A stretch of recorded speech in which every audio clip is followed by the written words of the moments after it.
taranja baolina kitra beach soccer zay voavy fitafita amin'ny fedinan'ny tompon-dakan'ny Afrika mikanina zany zay andray anjara amin'izany kanina zany tsika amin'ny lalao baolina kitra ambony fasika nakahery ary niraisin'ny Federasiona tamin'ny fomba ofisialy sy ireo mpiara-miombon'antoka aminy ny ekipam-pirenena malagasy eo amin'ny taranja beach soccer ity.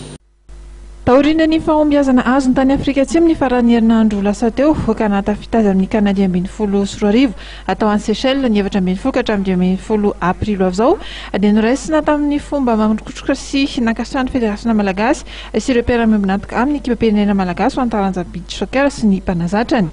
Tamin'izany indrindra notondran'ny Amady dia fisaorana manokana ho an'ireto mahery fon'ny firenena ireto. Nanambara ary fa dia nisy vokany raha natsakany atao anatin'ny fitaona maro teo amin'ity taranja beach soccer ity.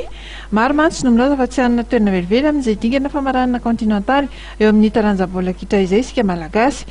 Voaporofana fa dia manana ny maizy azy ny kitra eto amintsika rehefa ataony fiara-mientana ho inona nambarany.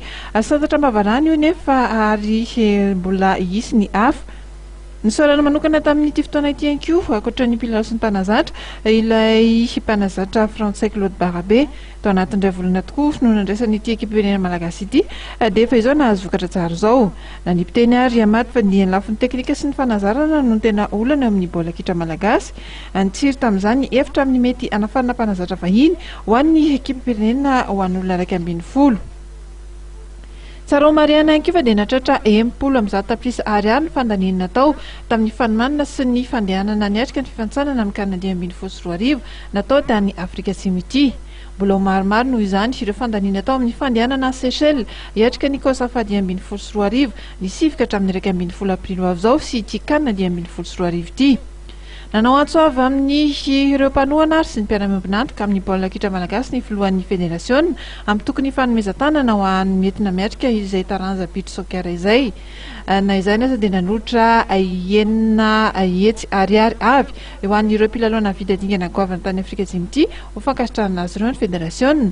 Ny 3 hetsy ariary avy amin'ny FMF, ny 3 hetsy ariary aminy kosa avy amin'ny orinasa Telma.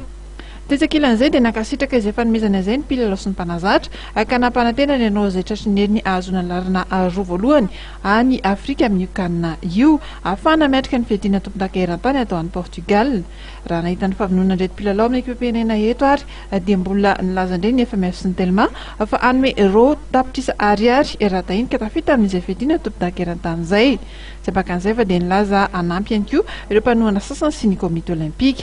Ny asabotsy avy izao moa dia efa anomboka indray ny fampifindronana any Majanga ity ekipam-pirenena ho an'ny taranja beach soccer ity.